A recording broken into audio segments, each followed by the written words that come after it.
Hey guys, இப்போ இந்த ட்ராமாவோட continuation பார்க்கலாம். நம்ம ஹீரோவோட கசின் இருக்கான்ல, ஹீரோயின் யார் என்னன்னு சொல்லிட்டு அங்கே ஒர்க் பண்ணுறவங்க கிட்ட கேட்டு தெரிஞ்சுக்கிறான். ஹீரோ கூட தான் வந்திருக்கா அப்படின்னு தெரிஞ்ச உடனே இவளை பற்றி இன்னும் வந்து கியூரியஸ் ஆகிடுறான். ஹீரோக்காகன்னு சொல்லி காஃபி போட்டுட்டு இருக்கையில் அவன் தனியாக இருக்காளேன்னு சொல்லிட்டு இவன் வந்து பேச்சு கொடுக்கறதுக்காக ஆரம்பிக்க போகிறான்.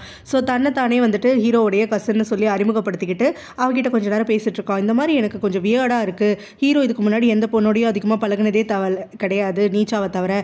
அப்படி இருக்கப்போ பழகினது மட்டும் இல்லாமல் உன்னை கூடவே கூட்டிகிட்டு சுற்றுறான் அப்படின்னா இதில் ஏதோ ஒரு விஷயம் இருக்குது அப்படின்னவும், ஐயோ நீங்கள் தப்பாக நினச்சிட்ருக்கீங்க, நான் உங்ககிட்ட கடன் வாங்கியிருக்கேன், கடன் அடைக்க முடியாததுனால இப்போ வேலை செஞ்சு கடனை கழிக்கிறேன், மற்றபடி எங்களுக்குள்ளெல்லாம் வேறு எதுவும் இல்லை அப்படிங்கிற மாதிரி சொல்கிறா. அதை கேட்டுட்டு இவனும் இல்லை எனக்கு அவனை பற்றி நல்லாவே தெரியும், சின்ன வயசுலேருந்து நாங்கள் எல்லோரும் ஒன்றா தானே வளர்ந்தோம், அப்போலேருந்து நான் அவனை பார்த்துக்கிட்டு தான் இருக்கேன், அதனால தான் சொல்கிறேன், அவன் வந்து ஏதோ ஒரு நோக்கத்தோடு தான் உங்களை இங்கே கூட்டிகிட்டு வந்து வச்சுருக்கான், சும்மாலாம் கூட்டிகிட்டு வர மாட்டான் அப்படின்ன உடனே அப்போ வந்து நம்ம ஹீரோயினும் என்ன சொல்கிறேன்னு தெரியாமல் முடிச்சுட்டு இருக்கும்போது, இந்த ஊரில் வந்துட்டு பண்ணக்கூடிய ப்ராஜெக்ட் வந்து எனக்கு சுத்தமாக இன்ட்ரெஸ்டே கிடையாது, என்ன பண்ணுறது, நான் எத்தனை தடவை சொன்னாலும் அவன் கேட்கவே மாட்டேங்கிறான், ப்ராஃபிட்டுக்காக ஒரு வில்லேஜ் மக்கள் எல்லாம் காலி பண்ணணும்னு பார்த்துட்டு இருக்கான் அப்படிங்கிற மாதிரியெல்லாம் ஹீரோயின் கிட்ட அவளுக்கு சப்போர்ட் பண்ணுற மாதிரி பேசிடுறான். ஹீரோயினும் டைம் ஆயிடுச்சுன்னு சொல்லி காஃபி எடுத்துகிட்டு ஹீரோ கிட்ட வரா. வேணும்னே அவளை இரிட்டேட் பண்ணுறதுக்காக காஃபியில் இது சரியில்லை அது சரியில்லைன்னு எப்போ பொலாலே விட்டுட்டு இருக்கான். ஹீரோயின் அதெல்லாம் பெருசாக எடுத்துக்காம இருக்கிறது வந்து இவனுக்கு கொஞ்சம் உறுத்தலாக இருக்குது. உடனே இவன் என்ன பண்ணுறான்னா, நீ இன்னைக்கு ஒரு நாள் வந்து நீச்சாவோட ஆஃபீஸில் தான் போய் வேலை செய்ய போகிறா, அவளுக்கு கொஞ்சம் டெலிவரி இருக்குது, ஃபோட்டோ ஷூட் நடந்துட்டுருக்கு, அதனால என்ன பார்சல் எடுத்துகிட்டு போகணும்னு டீம் கிட்ட கேட்டுட்டு அதை தூக்கிட்டு போ அப்படின்றான். ஸோ நம்ம ஹீரோயினும் இங்கேருந்து இப்போ நான் அந்த வெயிலில் போகணுமா அப்படின்னு சொல்லிட்டு கேட்க, ஆமாம் போயாகு அப்படிங்கிறான். அப்போ தான் ஹீரோட ஃப்ரெண்டும், நான் இன்னும் கொஞ்சம் நேரத்தில் நீச்சாவோட ஷாப்புக்கு தான் போகிறேன், பேசாமல் ஹீரோயினை நான் கூட்டிகிட்டு போயிடுறேங்கிறான். அதெல்லாம் எதுக்கு, வேலைக்காரங்க பண்ண வேண்டியதை வேலைக்காரங்க தான் பண்ணணும், நீ வேலைக்காரங்களுக்கு அதிகமாக இடம் கொடுக்காத, அவள் வேலையை அவள் பண்ணட்டும், நீ போகிறதா இருந்தால் நீ போயிட்டு வா அப்படிங்கிற மாதிரி அவன் ஃப்ரெண்டு கிட்ட கடிஞ்சு விட்டுறான். அதுக்கு பிறகு ஹீரோயின் அங்கேருந்து போனதும் அந்த ஃப்ரெண்டு வந்துட்டு கேட்குறான், ஏன்டா அவளை போட்டு இவ்வளோ டார்ச்சர் பண்ணுற, அவள் பொய் சொன்னாதான் இல்லைன்னு சொல்லலை, அதுக்குன்னு இந்த மாதிரிலாம் அவளை பண்ணணுமா என்ன அப்படின்னு. உடனே நான் என்ன அனுபவிச்சேன்னு சொல்லிட்டு என் நிலைமையில நீ இருந்திருந்தானது தெரிஞ்சிருக்கும், எவ்வளோ பொய் சொல்லியிருக்கா தெரியுமாவ அப்படின்னு சொல்லிட்டு ஹீரோ வந்து கடுக்கடு பார்க்குறான். அதுக்கப்புறம் ஹீரோயினும் அந்த நீச்சாவோட ஷாப்புக்கு வந்துட்டு ஹீரோ கொடுத்துருக்க திங்ஸ் எல்லாம் எடுத்துக்கிட்டு வரா. நீச்சா ரொம்ப கைண்டாக தான் அவகிட்ட பேசிட்டு இருக்கா. நீச்சா கூட ரோஸும் இருக்கா. ஸோ இப்போ இந்த ரோஸ் வந்துட்டு நம்ம ஹீரோயினை பார்த்து அப்படியே முறைச்சிட்டு இருக்கா, ஜலசியில் பொங்கிட்டு இருக்கா. ஏன்னா ஹீரோவும் சரி அவனோட ஃப்ரெண்டும் அவளுக்கு இம்பார்ட்டன்ஸ் கொடுக்குறாங்கன்னு சொல்லிட்டு. ஸோ இப்போ நீச்சா என்ன சொல்கிறா, ஆஃப்டர்நூன் டைம் ஆயிடுச்சு, நீ சாப்பிட்டியா அப்படின்னு சொல்லிட்டு அசமா கேட்குறா. ஹீரோவும் இல்லைன்னு உடனே, இங்கே எங்கள் ஷாப்பில் ஒர்க் பண்ணுறக்கூடிய பர்சன் எல்லாருக்குமே நான் தான் சாப்பாடு ஃப்ரீயாக தான் கொடுப்பேன், அதனால நீயும் போய் அங்கே கேன்டீனில் சாப்பிட்டுக்கோ அப்படின்னு சொல்லி அனுப்பி வைக்கிறா. நம்ம ஹீரோயினும் சரின்னு சொல்லிட்டு அங்கே வந்து ரசிச்சு சாப்பிட்டுட்டு இருக்க. நீச்சாவும் ரோஸும் அங்கே ஃபாலோ பண்ணிட்டே வராங்க. அப்போ அந்த ரோஸ் வந்து கேட்குறா, நீ சொன்ன விஷயம்லாம் உண்மையா, இவளை பார்த்தா ரொம்ப லோக்கலாக இருக்கா அப்படின்னு சொல்லிட்டு இருக்க. அப்போ தான் நீச்சா வந்துட்டு அந்த கான்வர்சேஷனே யோசிச்சு பார்க்குறா. மொதல் நாள் நம்ம ஹீரோ வந்து நீச்சாவுக்கு ஃபோன் பண்ணிட்டு சொல்லியிருப்பான், இந்த மாதிரி ஹீரோயினை வந்து கொஞ்சம் நாளைக்கு உன் பக்கத்தில் வச்சுக்கோ, ஏன்னா வந்து அதுதான் நம்ம ஃப்ரெண்டுக்கு நல்லது அப்படின்னு சொல்லிட்டு. நீ என்ன சொல்கிற எனக்கு புரியலேன்னு சொல்லிட்டு நீச்சா கேட்கும் போது, எங்களுடைய இந்த ஃப்ரெண்டு இருக்கான்ல, செக்ரட்டரி ஃப்ரெண்டு, ஸோ அவன் வந்து ஹீரோயினோட கொஞ்சம் க்ளோஸாக பழகிட்டு இருக்கான், இது எல்லாத்துக்கும் ஹீரோயின் தான் காரணம், அவள் வந்து அவனோட சொத்தெல்லாம் தெரிஞ்சுக்கிட்டு அவனை வளைச்சி போடுறதுக்காக பார்த்துட்ருக்கா, அவள் ரொம்ப வந்து மோசமானவ, எந்த லெவலுக்கு வேணாலும் பணத்துக்காக போவா, அதனால் அவனை நம்ம தான் காப்பாற்றி ஆகணும், அவன் ரொம்ப நைவா, இவன் சொல்கிறது எல்லாத்தையும் கேட்டுக்கிட்டு அவன் பின்னாடி சுற்றிட்டு இருக்கான் அப்படிங்கிறவும். அதுக்கு நீச்சா வந்துட்டு, அவன் அப்படி நைவானவெல்லாம் கிடையாது, அவன் வந்து எல்லாமே தெரிஞ்சுக்கிட்டவன் தான், ஒருவேளை அவனுக்கு அந்த பொண்ணு ஜென்யூனாக பிடிச்சிருந்துச்சுன்னா நம்ம என்ன பண்ணுறது அப்படிங்கிற மாதிரி கேட்க, நம்ம ஹீரோவும் சத்தியமாக அது நடக்காது, நம்ம ஃப்ரெண்டுக்கு எது நல்லது கிடையாதுன்னு சொல்லிட்டு நம்ம தான் எடுத்து சொல்லி புரிய வைக்கணும், அதுவும் இல்லாமல் அவளை நான் பக்கத்தில் வச்சுக்கிறதுக்கான மெயின் காரணமே அவன் ரொம்ப மோசமானவங்கிறதுக்காகத்தான், இப்போ அவன் வந்து அவன்கிட்ட அட்வான்டேஜ் எடுத்துக்க விடாமல் நீ எனக்கு ஹெல்ப் பண்ணு அப்படிங்கவும் இவளும் சரின்னு சொல்லிட்டு ஒத்துக்கிறா. இப்போ ஹீரோயின் நடந்துக்கிற வகையை பார்த்து இவன் அந்த மாதிரி கிடையாது அப்படிங்கிற மாதிரி நீச்சா யோசிச்சுட்டு இருக்கா. இங்கே பார்த்தோன்னா இந்த ரோஸ் வந்துட்டு இப்போ என்ன விஷயம் தெரிஞ்சுக்கிட்டாலோ அதை உடனே போயிட்டு ஹீரோவோட கசின் கிட்ட சொல்லிட்டு இருக்கா. இந்த மாதிரி ஹீரோவுடைய ஃப்ரெண்டுக்கு அவன் மேலே ஏதோ வந்து ஃபீலிங்ஸ் இருக்கு போல, ரொம்பவே அட்வான்டேஜ் கொடுத்துக்கிறாமா ஹீரோ வந்துட்டு, அதனால இவங்க ரெண்டு பேரையும் ஸ்ப்ளிட் பண்ணணும்னு நினைக்கிறான் அப்படின்னு சொல்லிட்டு. அந்த கசினும் ஹீரோ வந்துட்டு ஏதோ ஒரு விஷயத்த மறைக்கிறான், அது மட்டும் இல்லாமல் அந்த ஃப்ரெண்டு வந்துட்டு நல்ல டைப்பாக இருந்தாலும் அவன் ஹீரோயின் அளவுக்குலாம் இறங்கி போக மாட்டான், அவன் நீச்சாவை தான் உண்மையாக லவ் பண்ணுறான் அப்படின்னு இவன் சொல்கிறான். ஸோ ஹீரோயின் வந்துட்டு அந்த ஃபோட்டோ ஷூட்டில் எல்லா எடுபடி வேலையும் பண்ணிட்டு இருக்கும் போது அங்கே இருக்கவங்கெல்லாம் அவளை கண்ணா பின்னான்னு வந்து வேலை வாங்கிட்டு இருக்காங்க, ரெஸ்ட் ரூம் எல்லாம் கூட க்ளீன் பண்ண சொல்ல நம்ம ஹீரோயினும் எதுவுமே வந்துட்டு அப்ஜெக்ஷன் கொடுக்காம எல்லாத்தையும் செஞ்சு கொடுத்துட்ருக்கா. இங்கே ஹீரோவோட கம்பெனியில் அந்த ஜப்பான் கிளைண்ட்டு திடீர்னு வராரு. ஸோ ஹீரோ கிட்ட அந்த பிளான் வந்துட்டு என்னாச்சு அப்படின்னு சொல்லி கேட்டுட்டு இருக்கும் போது இப்போ ஹீரோ வந்துட்டு அதை வந்து இம்ப்ளிமெண்ட் பண்ண முடியாது, எனக்கு கொஞ்சம் டைம் வேணும்னு கேட்குறான். அதுக்கு அவரோ எதுக்கு டைம் வேணும்னு உடனே அந்த ஃப்ரெண்டு முந்திக்கிட்டு ப்ராஜெக்ட் போயிடக்கூடாதுங்கிறதுக்காக, அதெல்லாம் இல்லை எல்லாமே ரெடியாக இருக்குது, உங்களுக்கு ஓகே நான் இப்போ கூட சைன் பண்ணிடலான்னு சொல்ல ஹீரோவும் இல்லை இவன் தெரியாமல் சொல்லிட்டு இருக்கான், நான் பிளான் எல்லாம் மாற்றிட்டேன், இப்போ வந்து முன்னாடி இருக்கிறத விட ப்ராஃபிட் அதிகமாக வர மாதிரி எனக்கு ஒரு வகை கிடச்சிருக்கு, எனக்கு கொஞ்சம் டைம் கொடுங்க, அதுக்கான திங்ஸ் எல்லாம் நான் ரெடி பண்ணிவிட்டு உங்ககிட்ட வந்து பேசுகிறேன் அப்படிங்கிற மாதிரி சொல்லிடுறான் ஹீரோ கிட்ட. அதுக்கப்புறம் அவனோட ஃப்ரெண்ட் ஃப்ரெண்டும் எதுக்காகடா அந்த வில்லேஜோட இடத்த எடுத்துக்க மாட்டேன்னு சொல்லிட்டு இருக்க, முன்னாடி அதுக்கு தானடா அவ்வளோ தூரம் வந்து பிரச்சனை பண்ணிட்டு இருந்த அப்படின்னு சொல்லிட்டு கேட்க, நான் எல்லாத்தையும் உன்கிட்ட சொல்லணும்னு அவசியம் கிடையாது, என்ன கேள்வி கேட்கறதா உன் வேலையா என்ன அப்படின்னு சொல்லி அவன் ஃப்ரெண்டு கிட்ட கொஞ்சம் கடுப்படிச்சு விட்டுற. இந்த ஃப்ரெண்டும் நீ என்ன பண்றங்கிறத யோசிச்சு பண்ணு, நீ வந்து இப்பதான் உன் பிரெயினை மட்டும் யூஸ் பண்ணாம உன் ஹார்ட்னால யோசிக்கிற போல அப்படின்னு சொல்லிட்டு இனிமே நான் உன்னை எந்த கேள்வி கேட்க மாட்டேன், ஏன்னா கேள்வி கேட்கறது என்னோட வேலை கிடையாது அப்படின்ற மாதிரி சொல்லிட்டு அங்கிருந்து கிளம்பிடுறான். போட்டோ ஷூட் நடந்துட்டு இருக்கும் போது எல்லாரும் ரெஸ்ட் எடுக்கிறதுக்காக ஒரு பிரேக்ல போயிட நம்ம ஹீரோயின் நீச்சா டிசைன் பண்ணிருக்கக்கூடிய ட்ரெஸ் எல்லாம் பார்த்து ரொம்ப அழகா இருக்குன்னு சொல்லி ரசிச்சிட்டு இருக்கா. அப்பதான் நீச்சா அங்க வரா. என்ன ஆச்சுன்னு உடனே இந்த ட்ரெஸ் எல்லாம் சூப்பரா இருக்கு, மாடல்ஸ் எல்லாம் போட்டதுக்கு அப்புறம் இன்னும் அழகா இருக்கு தெரியுமா, இந்த ட்ரெஸ் எல்லாம் வந்துட்டு நான் நினச்சி கூட பார்த்துருக்கவே முடியாது, ஆமா இந்த ட்ரெஸ் எல்லாம் இப்போ இவங்க போட்டுட்டாங்கல்ல, இதெல்லாம் என்ன பண்ணுவீங்க, திரும்ப வித்துருவீங்களா அப்படின்னு சொல்லிட்டு கேட்குறா. அதுக்கு நீச்சாவும் இல்லை இந்த ட்ரெஸ் எல்லாம் ஏற்கனவே போட்டாச்சுல்ல, அதனால மோஸ்ட்லி வந்து வாஷ் பண்ணிட்டு அங்கே மேனிக்யூம்ஸ்க்கு போட்டுருவோம், அப்படி இல்லை அப்படின்னாக்க யாராவது ஆசைப்பட்டு கேட்டாங்கன்னா தெரிஞ்சவங்களுக்கு கொடுத்துருவேன் அப்படிங்கிற மாதிரி சொல்கிறா. ஸோ இதை கேட்டுட்டு நம்ம ஹீரோயினுக்கும் பரவாயில்ல திரும்ப யூஸ் பண்ணுறீங்களா அப்படின்னு சொல்லிட்டு அவள் கேட்டுட்டு இருக்கா. ஹீரோயினோடைய கொஷின்ஸ் எல்லாத்துக்குமே நீச்சா ரொம்ப பொறுமையாக கைண்டாக வந்து ஆன்சர் பண்ணிட்டு இருக்கா. அதுக்கப்புறம் ஒரு வேலை இருக்குன்னு சொல்லிட்டு அங்கேருந்து கிளம்பி போயிட நம்ம ஹீரோயினும் இந்த ட்ரெஸ் எல்லாம் துவைப்பேன்னு தான் சொன்னாங்களே, அப்படின்னா திரும்ப அவங்க துவைச்சிக்கட்டும், நானும் ஒரு தடவை போட்டு பார்த்துடுறேன் அப்படின்னு சொல்லிட்டு அதில் அவளுக்கு ரொம்ப பிடிச்சிருக்கக்கூடிய ட்ரெஸ்ஸை போட்டுக்கிட்டு பாட்டையும் சைடில் ஆன் பண்ணி விட்டுட்டு அவாட்டுக்கு டான்ஸ் பண்ணுறதுக்காக ஆரம்பிச்சிடுறா, யாரும் இல்லைன்னு சொல்லிட்டு. ஸோ அந்த சமயத்தில் தான் அங்கே ஹீரோயினை பார்க்கறதுக்காகன்னு சொல்லிட்டு ஹீரோடைய ஃப்ரெண்ட் வரான். ஸோ அங்கே அவன் வந்த உடனே நம்ம ஹீரோயின் வந்து டான்ஸ் பண்ணிட்டு இருக்கிறத பார்த்து ரொம்ப க்யூட்டாக இருக்கே அப்படின்னு சொல்லி ரசிச்சிட்டு இருக்கான். கூடவே வந்துட்டு மொபைல் எடுத்து ஹீரோயினை மறைவா நின்று கேப்சர் பண்ணுறதுக்காக ஆரம்பிச்சிடுறான். ஸோ அங்கே இவன் வந்து பார்த்து பயங்கரமாக வந்து சிரிச்சு ரசிச்சிட்டு இருக்கிறத நீச்சா வந்து பார்க்குறா. ஸோ நீச்சா இப்போ பார்த்த உடனே வந்துட்டு இவன்கிட்ட கொஸ்டின் பண்ணுறா, நீ எதுக்காக இங்கே வந்திருக்க அப்படின்னு சொல்லிட்டு. ஸோ அப்போ அவனும் உஷ் அப்படின்னு சொல்லிட்டு சைலண்ட்டாக இருக்க சொல்கிறான். நீச்சாக்கு இவன் நடந்துக்கிறது எல்லாமே புதுசாக இருந்துக்கிட்டு இருக்கு. ஸோ அதுக்கு பிறகு என்னை பார்க்கறதுக்காக தானே வந்தேன், என்ன காரணம் அப்படின்னு சொல்லிட்டு நீச்சா கேட்க, அதுக்கு இவனும் அவன் பக்கம் கூட திரும்பாம ஒன்றை பார்க்கறதுக்காக நான் வரல, ஹீரோயினை பார்க்கறதுக்காக வந்தேன், அவளை பிக்கப் பண்ணிட்டு அப்படியே கொண்டு போய் ட்ராப் பண்ணிடலான்ட்டு வந்தேன் அப்படிங்கிற மாதிரி சொல்கிறான். நீச்சாக்கு வந்து இந்த பதில்னால கொஞ்சம் வந்து ஃபேஸ் சேட் ஆகிடுது. பட் ஏன் அவள் இப்படி ஃபீல் பண்ணுறாங்கிறது அவளுக்கே தெரியாமல் இருக்குது. அதுக்கப்புறம் ஹீரோட ஃப்ரெண்டு ஹீரோயினை பிக்கப் பண்ணிட்டு போயிடுறான். டின்னருக்கு வந்து சாப்பிட்டுட்டு இருக்காங்க ரோட் சைட் ஷாப்பில். அப்போ அவன் எடுத்துருக்கக்கூடிய வீடியோவை ஹீரோயின் கிட்டே காட்டுறான். அப்போ ஹீரோயினும் மரியாதையாக அதை டெலீட் பண்ணு அப்படின்னு சொல்லிட்டு இருக்க, இல்லை நான் யூடியூப்பில் போட போகிறேன், இதை போட்டு நான் ஃபேமஸ் ஆக போகிறேன் அப்படிங்கிறான் அவன். உடனே இவளும் போடு நல்லது தான், இந்த டான்ஸ் எல்லாம் யாராவது பார்த்துட்டு என்னையும் யாராவது வந்து மாடல் ஆக்கிட்டாங்கன்னா நானும் நிறைய சம்பாதிப்பேன்ல அப்படின்னு சொல்லிட்டு இருக்க. அப்போ அந்த ஃப்ரெண்டும் கவலைப்படாத, நான் இதெல்லாம் வந்துட்டு போட மாட்டேன், அடுத்தவங்களோட விஷயத்துலலாம் நான் வந்து மூக்க நுழைக்க மாட்டேன் அப்படிங்கிற மாதிரி சொல்லிட்டு இருக்கான். அதுக்கு பிறகு இவங்க ரெண்டு பேரும் வந்துட்டு கொஞ்சம் பேசிக்கிறதுக்காக ஆரம்பிக்கிறாங்க. மெயினாக வந்து ஹீரோவை பற்றியோ இல்லை வந்து இவனோட லைஃப்பை பற்றியோ தான் பேசிகிட்டு இருக்காங்க. ஸோ இப்போ வந்து இவங்களுக்குள்ள வந்து ஒரு க்ளோஸாக ஒரு பாண்டிங் வந்து ஏற்பட்ட மாதிரி ஆயிடுச்சு. அடுத்த நாள் நம்ம ஹீரோயின் வந்து ஒர்க் பண்ணிட்டு இருக்கும் போது அங்கே ஹீரோடைய கசின் வரான்.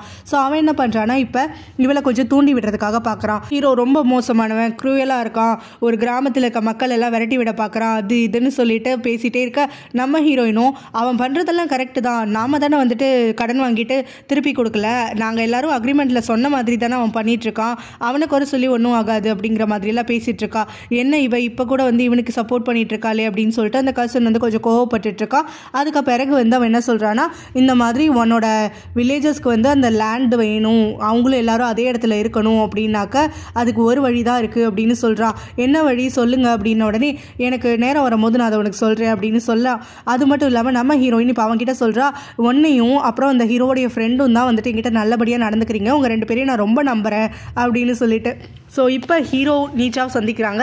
அப்போ நீச்சா வந்துட்டு ஹீரோ கிட்ட சொல்கிறா, ஹீரோயினை என்னால் வாட்ச் பண்ணிட்டுலாம் இருக்க முடியாது, எனக்கு என்னவோ வந்துட்டு நம்ம ஃப்ரெண்டுக்கு அவன் மேலே நிஜமாகவே ஃபீலிங்ஸ் இருக்கிற மாதிரி இருக்குது, ஸோ அவங்கள வந்து கண்ட்ரோல் பண்ணுறதுல நம்மளுக்கு ஒரு லாபமும் கிடையாது, அவனோட ஃபீலிங்ஸை அவன் தான் சார்ட் அவுட் பண்ணணும், நம்ம நடுவில் இன்வால்வ் ஆகிறது சரி கிடையாது அப்படிங்கிற மாதிரி சொல்கிறா. பிறகு அவங்களோட மேரேஜை பற்றி அவள் கேட்கும் போது ஹீரோ என்ன சொல்கிறான்னா, இந்த ப்ராஜெக்ட் முழுசாக முடியட்டும், ஏன்னா திரும்ப வந்துட்டு ஒன்றை மட்டுமே எல்லா வேலையும் செய்ய வைக்கிறதுக்கு எனக்கு விருப்பம் இல்லை, இந்த ப்ராஜெக்டை முடிச்சிட்டாலே எனக்கு வந்து பாதி ரிலீஃப் கிடைச்சிரும், அதுக்கப்புறம் ஒரு பெரிய வெக்கேஷன் எடுத்துக்கிட்டு அப்போ நம்ம வெட்டிங் ப்ரிப்பரேஷன்ஸ் எல்லாம் பண்ணி கல்யாணமும் பண்ணிக்கலாம் அப்படிங்கிற மாதிரி சொல்ல நீச்சாவும் சரின்னு சொல்லி ஒத்துக்கிறா.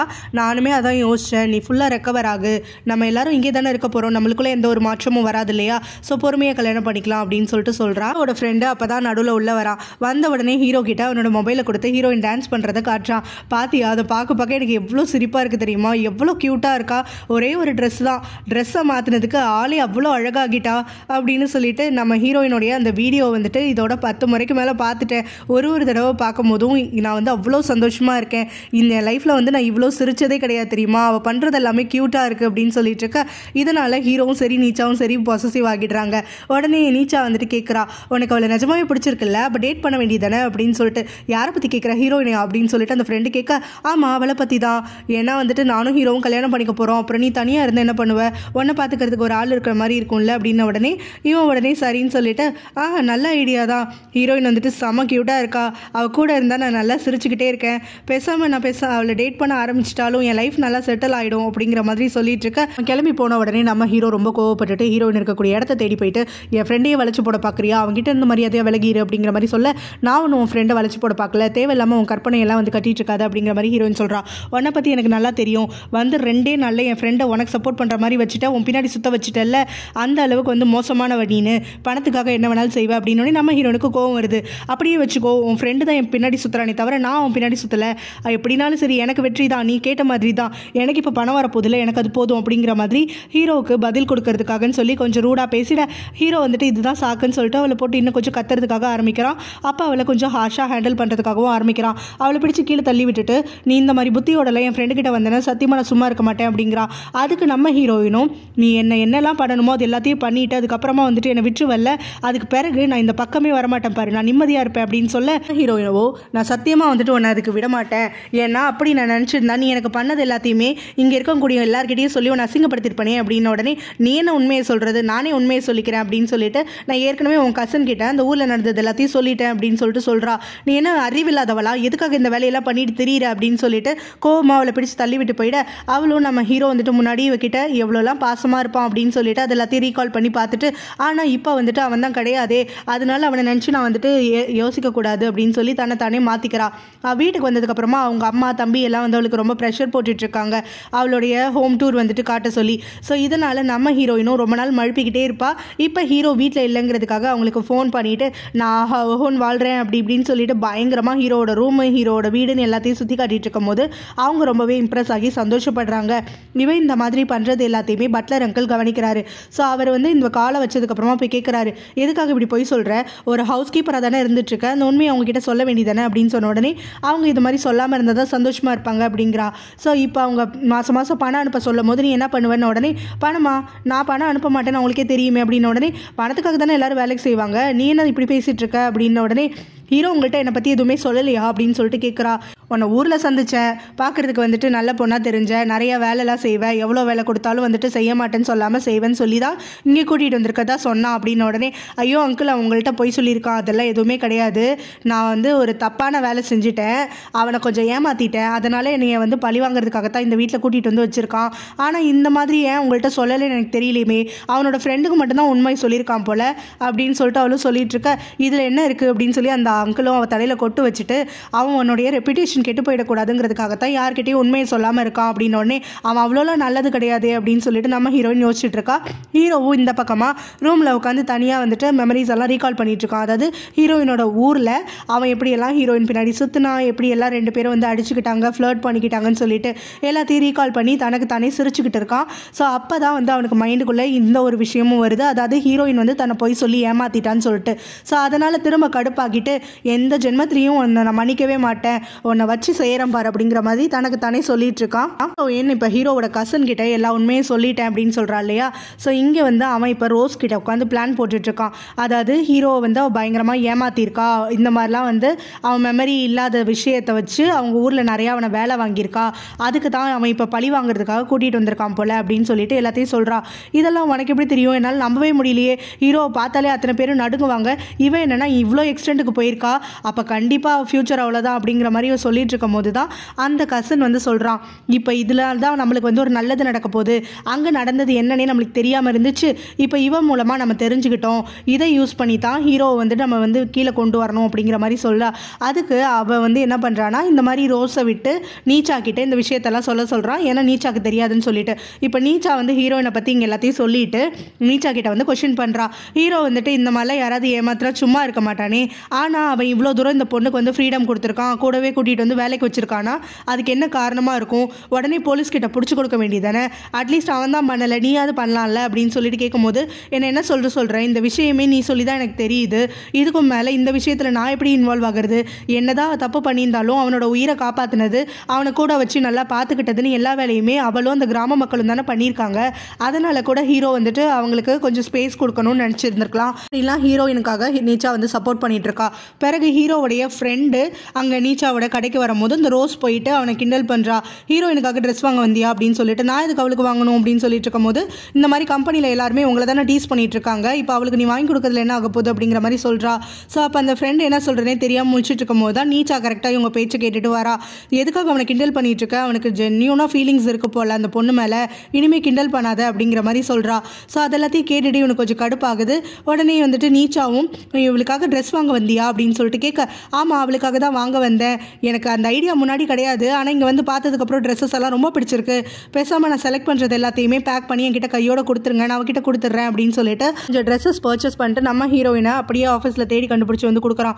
ஸோ அவளும் எனக்கா இதை கொடுக்கறதுக்கு பதிலாக என்கிட்ட பணமாக கொடுக்கலாம்ல, என்கிட்ட கை செலவுக்கு பணமே இல்லை தெரியுமா அப்படின்னு சொல்லிட்டு இருக்க, உனக்கு ஏன் பணம்னா இவ்வளோ பிடிச்சிருக்கு அப்படின்னு சொல்லிட்டு கேட்குறான். பணம் இருக்கவனுக்கு பிடிக்காது தான், பணம் இல்லாதவனுக்கு தான் பணத்தோட அருமை தெரிஞ்சு அது ரொம்ப பிடிக்கும் அப்படிங்கிற மாதிரி நம்ம ஹீரோயினும் சொல்லிட்டே இருந்துட்டு, இந்த ட்ரெஸ்ஸை பேசாமல் நான் ஆன்லைனில் வித்துட்டா எனக்கு நிறைய காசு கிடைக்கும் அப்படிங்கிற மாதிரி அவன் சொல்ல, இந்த ட்ரெஸ் நான் உங்ககிட்ட கொடுத்துட்டேன், உனக்கு என்ன வேணுமோ பண்ணிக்கோ அப்படிங்கிற மாதிரி அவனும் சொல்லிட்டு இருக்கான். ஸோ இப்போ இங்கே ஹீரோயின் கிட்ட இவன் இந்த மாதிரி பேசிட்டு இருக்கும் போது அவளுக்கு ஹீரோ கிட்ட இருந்து கால் வருது. உடனே என்னோட ஆஃபீஸ்க்கு வா அப்படின்னு சொல்லிட்டு இன்ஸ்ட்ரக்ஷன் கொடுக்க, சரி இந்த ட்ரெஸ்ஸை நீயே வச்சுக்கோ, நான் நைட் வாங்கிக்கிறேன் அப்படின்னு சொல்லிட்டு சொல்ல கேட்காம அங்கேருந்து ஓட்டை எடுத்து ஹீரோவை பார்க்கறதுக்காக வந்துடுறா. ஸோ இப்போ ஹீரோ என்னன்னா, என்ன அதுக்குள்ளே என் ஃப்ரெண்டை செடியூஸ் பண்ணது மட்டும் இல்லாமல் அவனை வச்சே உனக்கு தேவையான காஸ்ட்லியான ட்ரெஸ்ஸஸ்லாம் வாங்கிட்ட போல அப்படின்னு சொல்லிட்டு அவன் சொல்லிட்டு இருக்க, ஓ அதுக்குள்ளே உனக்கு நியூஸ் வந்துருச்சா அப்படின்னு சொல்லிட்டு நம்ம ஹீரோயினும் கேட்டுட்டு இருக்கா. ஸோ இந்த மாதிரிலாம் எதுக்காக பிஹேவ் பண்ணுறேன், என் ஃப்ரெண்டு கிட்ட இருந்து டிஸ்டன்ஸ் மெயின்டைன் பண்ண சொன்னல, உடனே உன் ஃப்ரெண்டு கிட்ட நான் ட்ரெஸ் எல்லாம் எதுவும் கேட்கல, அவனை தான் கொண்டு வந்து கொடுத்தான், அது மட்டும் இல்லாமல் அவன் எனக்கு எது கொடுத்தாலும் நான் வாங்கிப்பேன் அப்படிங்கிற மாதிரி அவளும் சொல்லிட்டு அங்கேருந்து வெறுப்பேற்றிட்டு கிளம்பிடுறா. அவளை தடுத்து நிறுத்தி, நீச்சாக்கு வீக்கெண்ட் வந்துட்டு பர்த்டே வருது, ஸோ அது செலிப்ரேஷனுக்கான ப்ரிப்பரேஷன்ஸ் எல்லாத்தையும் நீ தான் பண்ணணும், யாரையும் வந்து ஹெல்ப்புக்கு கூப்பிடக்கூடாது அப்படிங்கிற மாதிரி சொல்கிறான். சரி அவளுக்கு எந்த மாதிரி ஃபுட்டெல்லாம் பிடிக்கும் அப்படின்னு சொல்லிட்டு கேட்க, அவளுக்கு எந்த ஃபுட்டு வேணாலும் சாப்பிட்டுப்பா அப்படின்னு சொல்லி ஹீரோவும் அங்கேருந்து அனுப்பி விட்டுடுறான். அவனோட வில்லேஜில் திடீர்னு அந்த வில்லேஜை ஆன்லைனில் பார்த்ததா சொல்லி ஏகப்பட்ட பேர் வந்து கிளம்பி வந்திருக்காங்க. ஸோ எல்லாருமே ரொம்ப சந்தோஷமாக இருக்காங்க ஒரு கூட்டம் கூடினதுக்காக. அந்த சமயத்தில் தான் ஹம்சா வந்துட்டு ஹீரோயினுடைய தம்பி வந்து மியூசிக் ப்ளே பண்ணிட்டு இருக்கிறத பார்த்து ரசிச்சிட்டு இருக்கா. அவனை திருட்டுத்தனமாக வீடியோ எடுக்கிறதுக்காக முயற்சி பண்ணிட்டு இருக்கா. ஸோ அந்த சமயத்தில் அவங்க அம்மா கிட்ட கரெக்டாக மாட்டிக்க, அவங்க அம்மா என்ன சொல்கிறாங்கன்னா, எதுக்காக வீடியோ எடுக்கிற அப்படின்னு சொல்லிட்டு கேட்க, நான் ஒன்று உங்கள் பையனெல்லாம் வீடியோ எடுக்கல, இங்கே ஊரில் வந்திருக்கவங்கள தான் காட்டிட்டு இருக்கேன் அப்படிங்கிற மாதிரி சொல்கிறா. இதை வச்சு என்ன பண்ண போகிற அப்படின்னு சொல்லிட்டு கேட்கும்போது, ஹீரோ இங்கேருந்து கிளம்பி போகிறதுக்கு முன்னாடி என்கிட்ட ரொம்ப கெஞ்சி கேட்டுக்கிட்டா, இந்த ஊருக்கு நிறைய டூரிஸ்ட் வந்தாங்கன்னா அவளுக்கு வீடியோவில் வந்து காட்டணும்னு சொல்லிட்டு, ஸோ அவளுக்காகத்தான் இப்போ வந்து வீடியோ கால் பண்ணிகிட்டு இருக்கிறேன் அப்படிங்கிற மாதிரி சமாளித்து ஹீரோயினுக்கும் கால் பண்ணிவிட, ஹீரோயினும் அங்கே இருக்கக்கூடிய கூட்டத்தை பார்த்து ரொம்பவே சந்தோஷப்படுறா. எல்லாருமே நல்லா இருக்கீங்களா, சரிங்களா அப்படின்னு சொல்லிட்டு. ஸோ கூடவே வந்து ஹம்சா வந்துட்டு, இதெல்லாம் வந்துட்டு உனக்காக நான் பண்ணணும் பாரு, என் தலையெழுத்து அப்படிங்கிற மாதிரி சும்மாச்சுக்கும் நடிச்சுக்க. அப்போ நம்ம ஹீரோயினும் அங்கே ஹீரோடைய ஃப்ரெண்டு கொடுத்துருக்கக்கூடிய அந்த ட்ரெஸ் ஒன்று எடுத்து காட்டுறா. பாரு இந்த ட்ரெஸ் வேணா நான் உனக்கு அனுப்பி வைக்கிறேன், உனக்கு ரொம்ப நல்லாயிருக்கும் இந்த ட்ரெஸ் அப்படிங்கிற மாதிரி சொல்ல, ஆமாம் ட்ரெஸ்ஸை வச்சு நான் என்ன பண்ணுறது, என்கிட்ட ட்ரெஸ் இல்லையா அப்படின்னு அந்த பொண்ணும் வந்துட்டு சட்டையே செய்யாத மாதிரி நடந்துக்கிறா. அடுத்த நாள் ஹீரோயின் வந்துட்டு நீச்சாவுடைய பர்த்டே ப்ரிப்பரேஷனுக்காகன்னு சொல்லிட்டு நிறையா மெனூஸ் எல்லாம் எழுதிட்டு இருக்கையில் தான் அங்கே வந்து ஹீரோடைய ஃப்ரெண்டு வரான். ஸோ அவங்ககிட்ட அது எல்லாத்தையும் காட்டுறா. எனக்கு ஒரே குழப்பமாக இருக்குது, இதெல்லாம் ஓகேவான்னு பாரு. ஹீரோ வந்துட்டு சொன்னால் நீச்சாக்கு ப்ரிஃபரன்ஸே கிடையாது, எதுனாலும் சாப்பிட்டுப்பான்னு சொல்லிட்டு அப்படிங்கிற மாதிரி காட்ட, யார் சொன்னா அதெல்லாம் எதுவுமே கிடையாது, அவள் கொஞ்சம் பிக்கிட்டே தான் அப்படின்னு சொல்லிட்டு நீச்சாக்கே என்ன பிடிக்கும் என்ன பிடிக்காதுன்னு சொல்லிட்டு ரொம்ப டீட்டெயில்டாக இவன் சொல்லிட்டு இருக்கான். இதெல்லாத்தையும் கேட்டு நம்ம ஹீரோயினும், ஹீரோவை விட உனக்கு தான் அவளை பற்றி நிறையா தெரியுது, நீங்கள் எல்லாரும் ஒன்றா வளர்ந்தீங்க தான், ஆனால் அவகிட்ட நீ ஏன் அன்கம்ஃபர்டபுளாக பிஹேவ் பண்ணிட்டு இருக்க, பேசாமல் இந்த பர்த்டேவை யூஸ் பண்ணி நீங்கள் 2 பேரும் வந்துட்டு திரும்ப ஜாயிண்ட் அடிச்சிருங்க அப்படின்னு சொல்ல, அவனும் சரி அப்படிங்கிற மாதிரி தங்கிக்கிட்டே சொல்கிறான். ஆனால் மனசுக்குள்ளே சொல்லிக்கிறான், என்னோட ஃபீலிங்ஸ் அவளுக்கு தெரிஞ்சதுலேருந்தே எங்கள் 2 பேருக்குள்ளேயும் எந்த ஒரு விஷயமும் நார்மல் ஆகாது, இப்படியே தான் இருக்கும் அப்படிங்கிற மாதிரி. ஹீரோ ஒரு கொஞ்ச நாள் டைம் கேட்டான் இல்லையா அந்த ஜாப்பனீஸ் கிளைண்ட் கிட்ட. ஸோ இப்போ அந்த கிளைண்ட் வந்திருக்கும் போது அவர்கிட்ட வந்து புதுசாக கொஞ்சம் பிளான்ஸ் இருக்குன்னு சொல்லி போட்டு காட்டிகிட்டு இருக்கான். ஸோ கூடவே என்ன சொல்கிறான்னா, ஹீரோயினோட வில்லேஜில் இருக்கக்கூடிய லேண்டை நம்ம எடுத்துக்க வேண்டாம், அதுக்கு பக்கத்தில் இருக்கக்கூடிய லேண்ட் எடுத்துக்கிட்டு அந்த வில்லேஜ் மக்களுக்கு தண்ணி இல்லாததான் பிரச்சனை, ஸோ நம்ம வந்து அவங்களுக்கு தண்ணியை கொடுத்துடலாம், கூடவே அவங்களோட கொஞ்சம் டைப் வச்சுக்கிட்டா நம்மளுக்கு இன்னும் கொஞ்சம் சம்பாதிக்கிறதுக்கு ஈஸியாக இருக்கும் அப்படின்னு தன்னோட பிளானை சொல்கிறான். ஸோ இதுக்கு வந்து அந்த நபர் என்ன சொல்கிறாருன்னா, அதெல்லாம் எதுவும் தேவையில்லை, நம்ம இப்போ வைக்க போகிறது ஒரு நர்சிங் ஹோம் தான். ஸோ அந்த நர்சிங் ஹோமுக்கு வரக்கூடியவங்க வயசான பேஷண்ட்டாக தான் இருப்பாங்க, வயசானவங்களுக்கு நிம்மதி நிம்மதியும் இல்லை வந்துட்டு ஒரு ஓய்வும் தான் தேவைன்னு நினைப்பாங்க. ஸோ வில்லேஜ்காரங்களை அங்கே வச்சுக்கிட்டோம் பக்கத்தில், அவங்களோட ஒரு டைப் இருந்துச்சுன்னா இங்கே செக்யூரிட்டிக்கும் கேரண்டி கிடையாது, அது மட்டும் இல்லாமல் அவங்களுக்கான ஒரு அமைதியும் வந்து கிடைக்காது அப்படிங்கிற மாதிரி சொல்கிறாரு. ஹீரோவும் நீங்கள் சொல்கிறதெல்லாம் கரெக்டு தான், இருந்தாலும் நான் இன்னும் கொஞ்சம் ஏதாவது வழி யோசிக்கிறேன், எனக்கு இன்னும் கொஞ்சம் டைம் கொடுங்க, 1 மாதம் மட்டும் டைம் கொடுங்க அப்படின்னு சொல்லி கேட்குறான். அவரும் வந்து எனக்கு உடன்பாடே இல்லை, முன்னாடி சொன்ன பிளானே இருக்கட்டும், அந்த ஊரை ஃபுல்லாக நம்மளே எடுத்துக்கலாம், பிறகு நம்ம எல்லாத்தையும் செய்யலாம் அப்படின்னு சொல்கிறாரு. ஹீரோவும் இல்லை இல்லை என்கிட்ட இருக்கக்கூடிய பிளான் வந்து ரொம்பவே பெஸ்ட்டானது, நம்மளுக்கு நிறைய ப்ராஃபிட் வர மாதிரி நான் உங்களுக்கு சொல்கிறேன், இப்போ நான் வாயால் சொல்கிறது உங்களுக்கு புரியல போல், நான் வந்து இன்னும் கொஞ்சம் டைம் கொடுத்தீங்கன்னா எல்லாத்தையும் உங்களுக்கு எஃபெக்டிவாக வந்துட்டு எடுத்து சொல்லி புரிய வைக்கிறேன் அப்படிங்கிற மாதிரி சொல்கிறான். இதனால் அவர் வந்து கடுப்பாகிட்டு இருந்தாலும் தலையாட்டிட்டு வந்துடுறாரு. ஸோ அதுக்கு பிறகு அங்கே வந்துட்டு ஹீரோடைய கசினை சந்திக்க என்னாச்சு ப்ராஜெக்ட் டிஸ்கஷன்லாம் எல்லாம் சைன் பண்ணிக்கலாம் அப்படின்னு கேட்க, அதுக்கு அவரும் வந்து இன்னும் கொஞ்சம் டைம் வேணும்னு கேட்குறான். இப்போ அவன் என்ன நிலமையில இருக்கானே தெரியல, அவன் இந்த ஊர்லேருந்து வந்ததுலேருந்து கிளியராகவே ஒரு முடிவு எடுக்க மாட்டேங்கிறான், டைம் வேணும் மட்டும் தான் கேட்டுட்ருக்கான். முன்னாடி இந்த ப்ராஜெக்ட் தான் எனக்கு ரொம்ப பிடிச்சிருந்துச்சு, ஆனால் இப்போ அதை சொன்னாலும் திரும்ப திரும்ப டைம் வேணும்னு கேட்டுட்ருக்கான் அப்படிங்கிற மாதிரி சொல்கிறாரு. இதை கேட்ட உடனே அந்த கசனும் நீங்கள் சொல்கிறது எல்லாத்தையுமே செய்யறதுக்கு நான் ரெடியாக இருக்கேன், நான் அதுக்கு முன்னாடியிலேருந்தே வந்துட்டு ரெடியாக தான் இருந்துகிட்ருக்கேன், பேசாமல் ஹீரோவை வந்துட்டு சிஇஓ பொசிஷன்லேருந்து தூக்கிட்டு என்ன சிஇஓவாக கொண்டு வரதுக்கு உங்களால் ஏதாவது ஹெல்ப் பண்ண முடிஞ்சால் பண்ணுங்கள், அதுக்கப்புறம் நம்ம 2 பேரும் நம்மளோட வேலையை ஒன்றா செஞ்சுக்கலாம் அப்படிங்கிற மாதிரி சொல்ல அந்த ஆளும் சரின்னு ஒத்துக்கிறாரு. கிட்ட வரக்கூடிய ஹீரோவுடைய கசன் என்ன பண்ணுறான்னா, ஹீரோ வந்துட்டு இப்போயே லேண்டை தரலையாமா, அதனால் நம்மளுக்கு நிறைய நஷ்டம் தான், ஆனால் வேறு ஏதோ ஒரு பிளான் போட்டிருக்கான்னு நினைக்கிறேன், இது எல்லாமே வந்துட்டு என்னுடைய யோசனை தானே தவிர இது எதுவுமே வந்துட்டு ஹீரோ பண்ணக்கூடியவனான்னு எனக்கு தெரியல அப்படின்னு சொல்லிட்டு இப்போ வந்து அவளை கொஞ்சம் ஏற்றி விடுறதுக்காக ஆரம்பிக்கிறான். உங்கள் லேண்ட் வேல்யூ இப்போ கூட இருக்குது, அதை வந்து உங்களுக்கு தண்ணி சப்ளை கொடுக்கறதே நாங்கள் தானே, அந்த தண்ணி சப்ளையை வந்து கட் பண்ணிட்டா உங்கள் லேண்ட் ஒன்றுத்துக்கு உதவாமல் போயிடும், லேண்ட் வேல்யூ குறைஞ்சிரும், அதை வச்சு ஜாப்பனீஸ் கிளைண்ட் கிட்ட லேண்டோட மதிப்பை வேறன்னு காட்டி அவன் வந்து லாபம் அதிகமாக எடுத்துக்கலாம், இவன் எடுத்துக்கலான்னு பார்க்குறான் அப்படிங்கிற மாதிரி சொல்லிட்டு இருக்கான். நம்ம ஹீரோயின் இது தப்பு தானே, 420 தானே அப்படின்ன உடனே ஆமாம் இது தப்பு தான், ஆனால் அதெல்லாம் வந்து அவன் யோசிக்க மாட்டான், அவன் தான் லாபத்தை மட்டுமே பார்க்கக்கூடியவனாச்சு அப்படின்ன உடனே நம்ம ஹீரோயினும் இதெல்லாத்தையும் சரி பண்ணணும்னா என்ன பண்ணணும் அப்படின்னு கேட்குறா. அதுக்கு இவனும் நான் சொல்கிறத வந்துட்டு கேட்டு நீ செய்கிற மாதிரி இருந்தால் உன் வில்லேஜ்காரங்களுக்கு ஒன்றும் ஆகாதுன்னு சொல்கிறான். அதுக்கு என்ன நான் தாராளமாக பண்ணுறேன் அப்படின்னு சொல்லி ஒத்துக்கிறா. இதோட இந்த பாட்டு முடியுது.